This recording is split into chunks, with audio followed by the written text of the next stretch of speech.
Hi, I'm Jonathan from Braeside Models and welcome back to the workshop. Today I'm going to just run through the sequence that I use for painting brickwork. One of the most common questions that I get asked at shows is how do you paint your kits, what paints do you recommend, that kind of thing. So today I'm hopefully going to answer some of those questions for you. I'm just going to be painting a sample of 7mm scale brickwork. Just so that it's a bit easier to video, but the techniques that I'm using work perfectly well with 4mm scale as well. So to start with, I use grey primer. This is just a Halford's grey automotive primer. That gives a good base for the acrylic paints that we're going to follow with, and those acrylic paints are just the cheap artist acrylics from Hobbycraft. You can also get them at the range and various other discount stores as well. These work really well, they cover well, and the cost is much better than the modelling paints. So we'll be using some of those. We'll also be using some acrylic matte varnish, which I'll come to later on for reasons for that, and we'll also be using some plaster filler, which I use for the mortar, but again I'll go through that with you later on. So first stage is let's get some primer on this.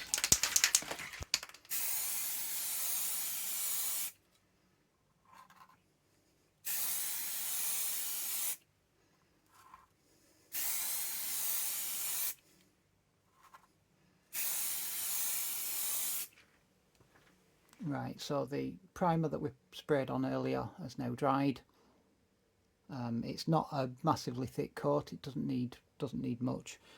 It's just had a quick blast. It's only had one coat. So we're going to proceed with the base coat now, and for that I'm going to use this acrylic, which is burnt sienna.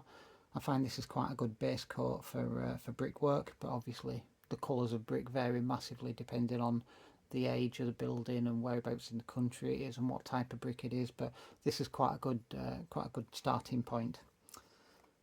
So all I've done is I've just put some of that paint into here. I haven't thinned it. I do get asked, do you thin the paint at all? I have tried thinning it, just adding a little bit of water, but it doesn't seem to have any real advantage to doing that. The paint is fine as it is, I find, and it covers really well. So just using a cheap, fairly sizable brush, we're just whacking this paint on here, just quickly getting as much coverage as we can. I do get asked quite a lot, does the paint fill in the detail? The answer is no, it doesn't, not really. You might be able to see there that if I get some paint and put it on really heavily, you can see that area there is filled in, but it doesn't really matter that much. Just get the excess off. It doesn't really matter that some of the lines seem a little bit filled in at the moment. As the paint dries, that will disappear and the engraved lines will come through again. You don't need to worry about it too much at all, really. As you can see, the paint's covering really well. It doesn't need a second coat. One coat's more than enough. If it's fairly thin in areas and you get a little bit of colour variation because of the grey showing through, that doesn't really matter. If anything, it helps, because you know brickwork is never a consistent colour.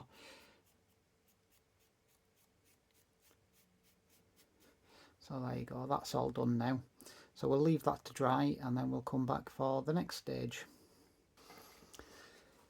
Okay, so this next stage is very much optional. What I've got here is some yellow ochre, and I've got a piece of sponge here that I've just torn off the corner of this cleaning sponge. So we're going to take a little bit of the paint and just on a piece of card, we're just going to rub that and kind of get the vast majority of the paint off.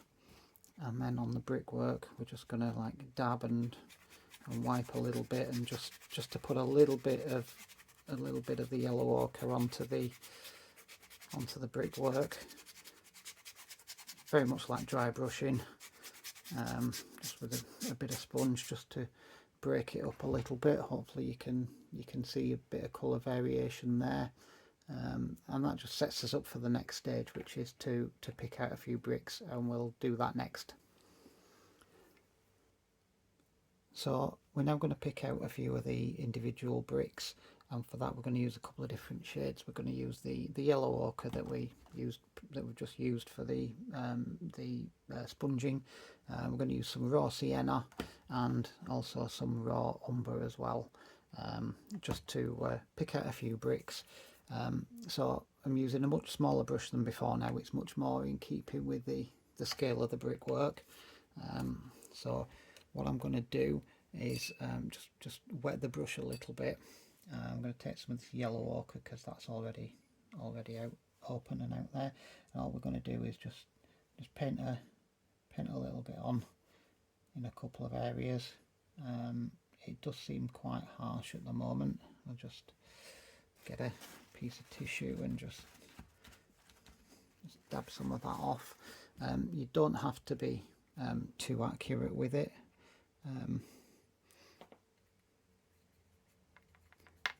Just thin that down a little bit, just so that it goes on a bit more of a wash.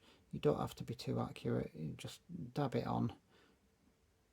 You don't have to fill the whole brick, and you don't have to do too many. Just a few dotted about is enough.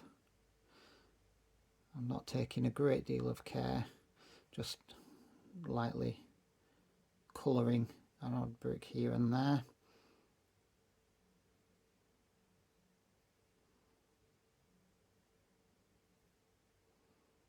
It's very difficult to paint it randomly. You end up trying to do it randomly, and it ends up with more of a pattern than you want. Randomness is very hard to recreate. Something like that. And that's all you need. We can just change and move to a different colour now. We don't need much paint at all. So it doesn't matter about cleaning the brush, because we can just use the one that we've already got. It's got a little bit of the yellow on it, but it doesn't really matter. It just blends the paints a bit. Let's see if I can zoom you in. There we go. That's a bit better. So what I'm going to do is just dot in a few of this shade as well. Again, it's watered down very slightly. We're just wanting to break the brickwork up a little bit. And again, we're not worried about hitting every part of the brick that we colour in. It doesn't really matter. Let's try a bit of the raw umber as well. This is much darker. So what we might do actually is just take the burnt sienna, the original brick colour, and just pop a bit of that in as well. And then just basically mix a bit of each in, just to take off the harshness of the raw umber, because we want a darker shade but we don't want it too dark.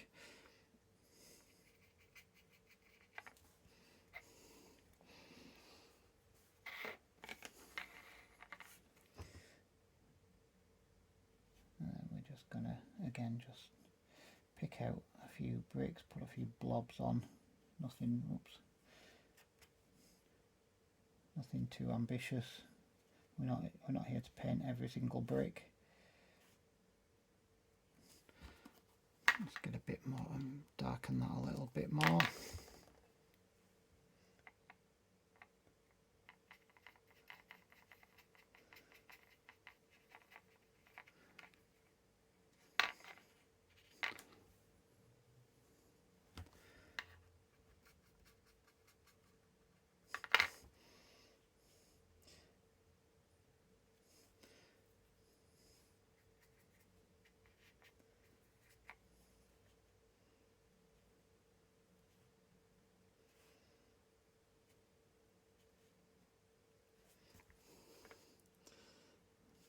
all this does is it just helps to break the brickwork up a little bit. Okay, so we'll leave that to dry and then we'll move on to the next stage. So the piece is now dried. Those additional colours that we've put on just break the brickwork up and just add a bit more detail. The next stage is the mortar, and for that I'm going to use just a plaster filler. But before we do that, an important thing to do is we need to seal this brickwork. The reason being that what we're going to do is mix this plaster up and just rub it into the texture. Now doing that will pull some of the pigment from the paint that's already on there, and it'll discolour the plaster, which if you're doing stonework, which is essentially the same process but with different shades, different colours, it doesn't matter so much because you tend to be working with browns and greys, and all it does is just make the mortar off-white and blend the whole thing in. But with brickwork, if you don't seal it, then the pigment that comes out will turn the mortar pink, which we don't really want. So we're going to seal it just with a matte varnish spray. This is one from Hobbycraft. It's just a matte varnish. So we'll get some varnish on that, and then we can let that dry, and then we can move on to doing the mortar with the plaster.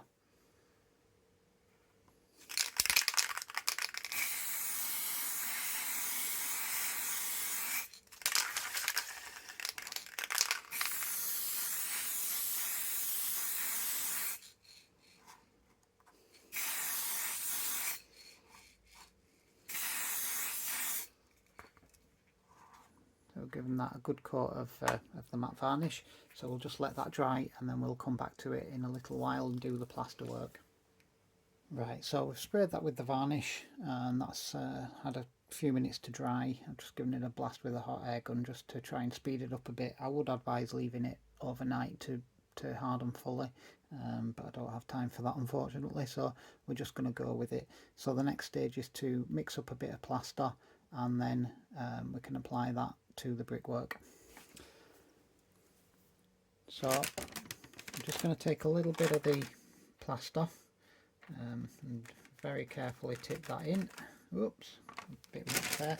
We don't need a great deal. I'm only doing this tiny little sample piece, so I'll just mix up a small amount. Getting the consistency right with plaster is I always find quite tricky. I always put either way too much or nowhere near enough water in, but that's not too bad actually. So yeah, that's a reasonably stiff mix. It's not too stiff. So all we're going to do is just get some plaster on the end of my finger, and then just rub that in to the texture.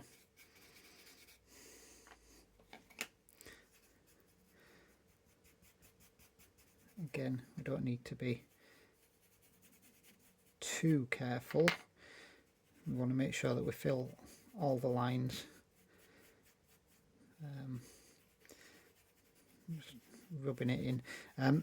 When you're doing an actual building, it's very useful to have things like cocktail sticks and things like that handy, so that you can basically pick the plaster out of the corners of windows and around sills and things like that, just to even it up a bit. But on flat areas you can just rub it in with your finger. So I'll do that. I've just got a piece of tissue here, well, not tissue but like a fairly substantial paper towel, and we're just going to rub that gently just to take the excess off. And there we've got our mortar. So it's a nice, quick, easy process. It's obviously more involved when you have got things like windows and sills and changes in the surface of the building, but that's nice and easy. So we'll let that dry, and then we'll just move on to the next stage, which is just cleaning that up afterwards. Right, so it's only been a few minutes, but that's already dried off quite nicely. We've not put a lot of plaster on there at all, so it doesn't take long to dry. The next stage is to clean this off, because as you can see it's dried onto the surface as well.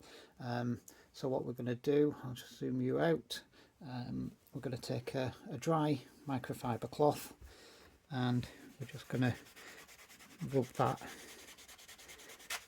the surface just to take off any excess, just basically polishing it off.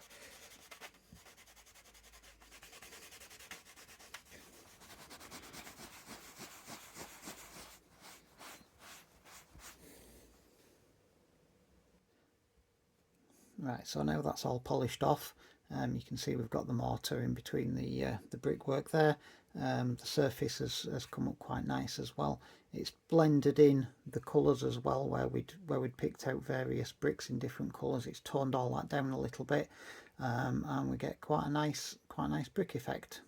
So the next stage is to just give this a bit of a shot with the matte varnish again, and then we can get to weathering.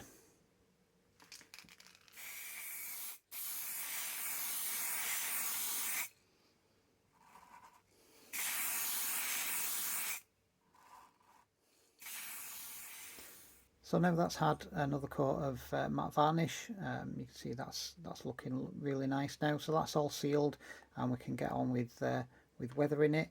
And for that, we're just going to use some weathering powders. So we've got just a black, we've got a dark brown, and we've got a snow white.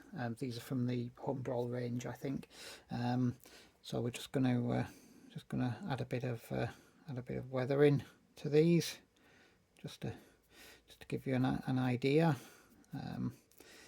Get a bit of white in there as well for a bit of effluence from the brickwork.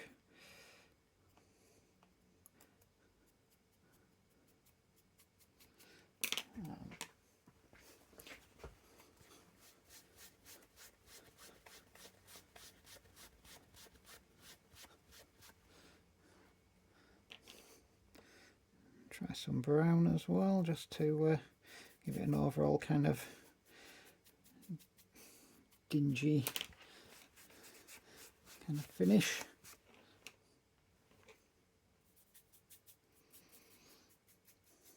I'm by no means an expert on this painting and weathering lark, but hopefully you'll agree that that looks quite nice. So that's the process that I use for painting brickwork. I hope you've enjoyed the video.